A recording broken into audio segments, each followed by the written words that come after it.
The year 1946 began in the shadow of the most devastating conflict humanity had ever witnessed: World War II. The war had left nations in ruins, economies shattered, and societies fractured.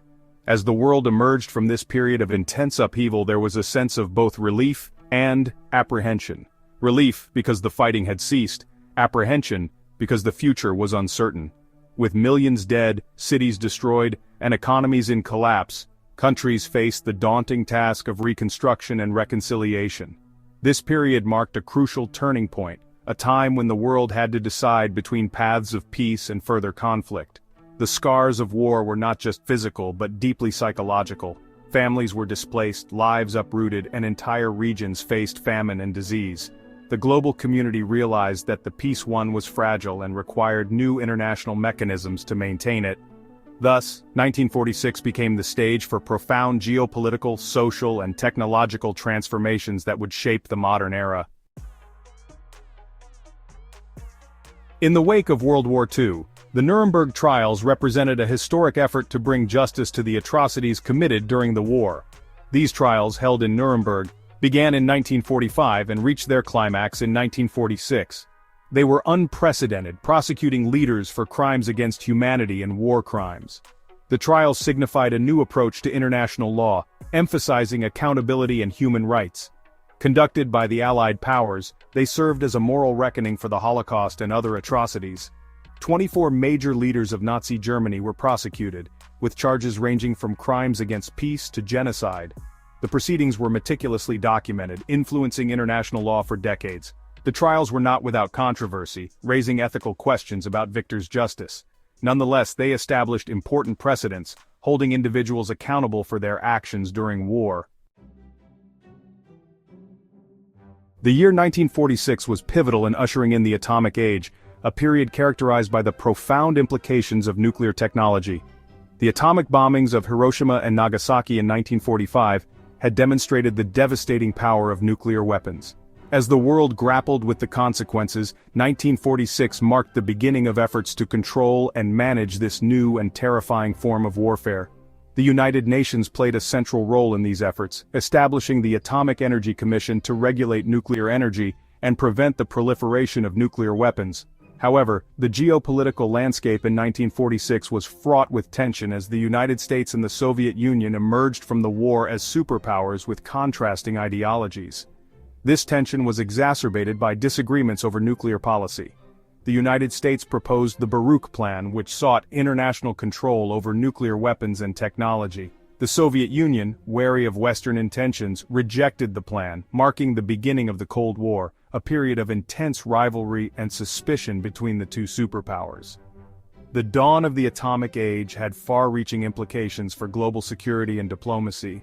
It introduced a new dimension to international relations, where the balance of power was heavily influenced by nuclear capability. In 1946, Europe was at the center of the emerging Cold War, with Berlin as a focal point of East-West tensions. The continent was divided into spheres of influence, with the Eastern Bloc under Soviet control and Western Europe aligned with the United States. This division foreshadowed the conflicts of the Cold War era. Berlin symbolized this division. The Berlin Airlift of 1948 was a critical response to Soviet blockades. The Soviets aimed to force the Western Allies out of Berlin by cutting off access. The Allies launched a massive airlift, supplying West Berlin with essentials. This effort highlighted the strategic importance of Berlin in Cold War politics. The airlift was a powerful symbol of the ideological struggle between communism and democracy. It underscored the Western Allies' commitment to freedom, setting a precedent for future Cold War confrontations. Section 5. Social movements, women's suffrage, and political changes. The year 1946 was not only a time of geopolitical shifts, but also significant social change. In the wake of World War II, societies began to address long-standing issues of gender inequality and political representation. One of the most notable developments of this period was the expansion of women's suffrage across various countries, reflecting broader social and political transformations. In 1946, several nations took significant steps towards gender equality by granting women the right to vote.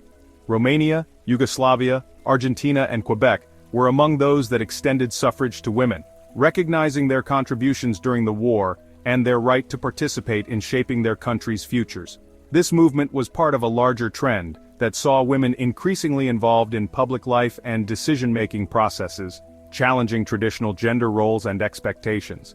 The post-war period also saw the hiring of the first female police officers in Korea and Japan, breaking barriers in fields traditionally dominated by men. These developments were indicative of wider societal changes, as women began to occupy roles that had been previously inaccessible. Section 6. The Technological Leap Innovations of 1946. The post-war period was marked by rapid technological advancements, as countries sought to harness new innovations to rebuild and modernize their economies. The year 1946 was a particularly significant year for technology, with several groundbreaking developments that would have lasting impacts on the world. One of the most notable technological achievements of 1946 was the introduction of the first globe-circling passenger airliner service by Pan American World Airways. This marked a new era in global travel, making it possible for people to connect across continents with unprecedented speed and convenience. Another significant milestone in 1946 was the issuance of the first license for color television broadcasts to CBS in the United States. This development signaled the beginning of a new era in entertainment and communication, as television became an increasingly important medium in households around the world. The introduction of color television was a technological leap that would revolutionize the media industry, shaping cultural and social trends for decades. Section 7. The Cold War's Early Tensions and the Marshall Plan. The early tensions of the Cold War were further exacerbated by economic challenges in post-war Europe. As countries struggled to rebuild their economies, the United States introduced the Marshall Plan in 1947, a comprehensive program of economic aid designed to assist European nations in their recovery. Although officially launched a year later, the seeds of the Marshall Plan were sown in 1946, as the need for economic stability and growth became increasingly apparent. The Marshall Plan was a strategic effort by the United States to counter Soviet influence in Europe by fostering economic recovery and political stability. By providing financial assistance to war-torn nations, the U.S. hoped to prevent the spread of communism and promote democratic governments. This plan represented one of the first major initiatives of the Cold War era, highlighting the use of economic aid as a tool of foreign policy and diplomacy. The implementation of the Marshall Plan had far-reaching effects on European recovery and integration. It facilitated the reconstruction of infrastructure, revitalized industries, and stimulated trade, contributing to the economic boom of the post-war decades. Section 8. The Chinese Civil War, a Struggle for Power.